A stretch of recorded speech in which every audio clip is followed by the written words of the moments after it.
It was a week before everyone would be returning from spring break. We got the word from the college that students, faculty, none of us would be returning to campus. Everything changed so rapidly.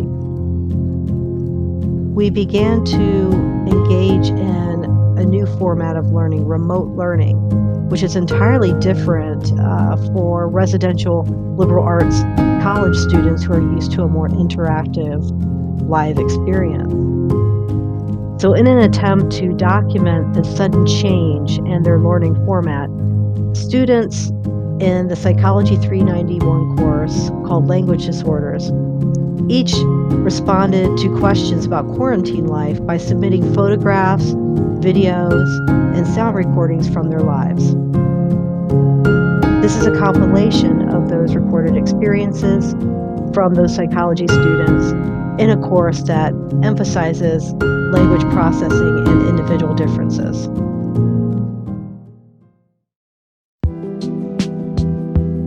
The first question posed was, how has our vocabulary changed since the COVID-19 pandemic? What words or phrases are new or more frequently used at this time? Our entries from students really fell into three different categories. The first category being the basics about the quarantine and the pandemic and the goals with that. Social distance. High risk. Isolation. Slow the spread. Flatten the curve. Essential business. The second category dealt with social behaviors during the quarantine experience. Doom scrolling. Coronication. COVIDiot. Quarantini. Virtual happy hour. Our third category really deals with the change in the remote learning format that we all turned to during this time. So this Zoom meeting format. Zooming. Zoom bombing. Zumping. Town hall.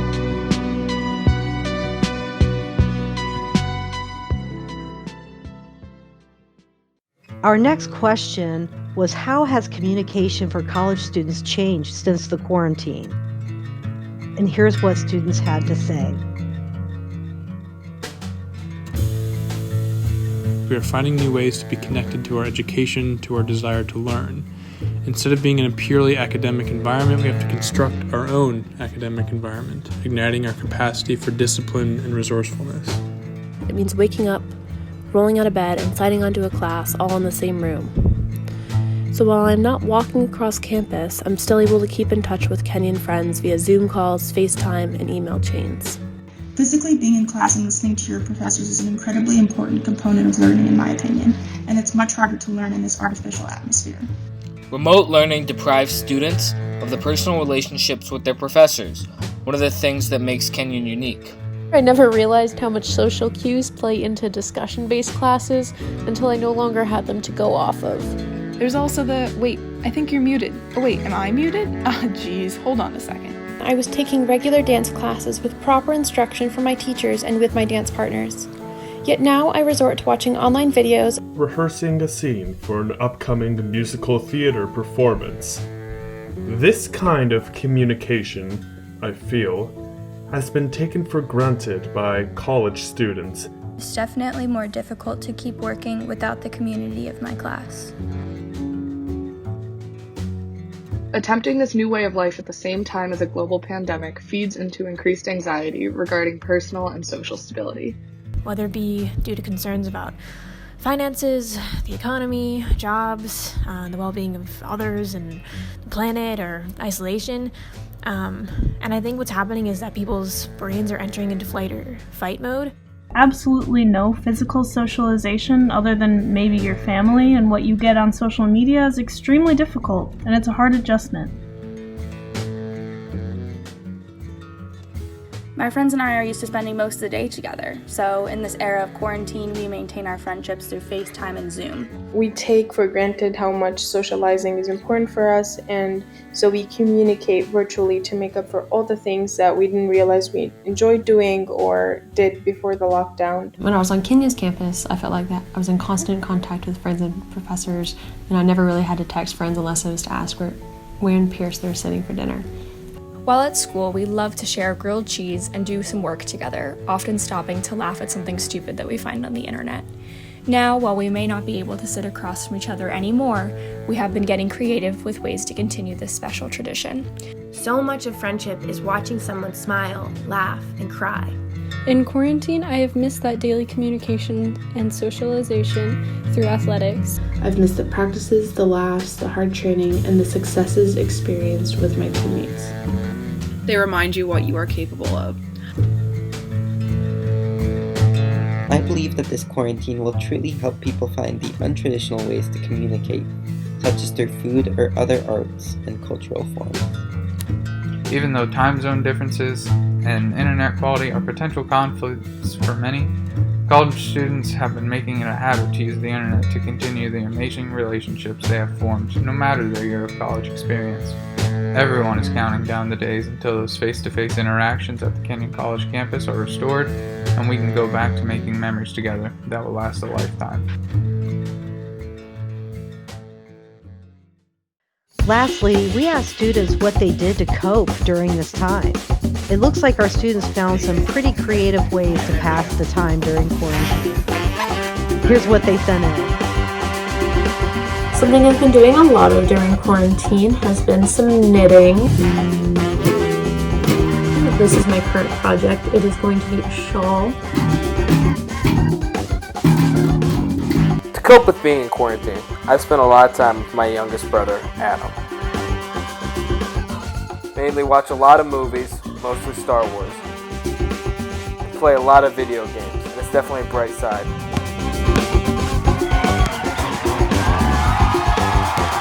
Hi everyone, to get through quarantine, my sister and I have been baking bread together.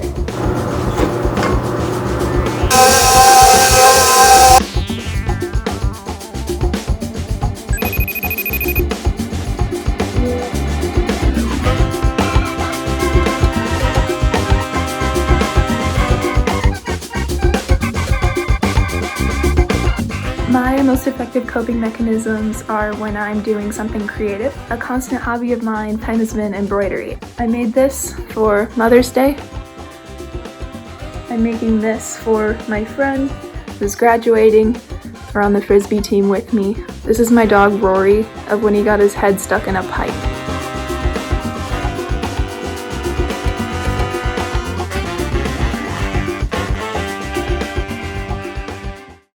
We want to thank all the students who submitted entries documenting their quarantine experience and how communication has changed in their lives. And we wish everyone to be safe and well.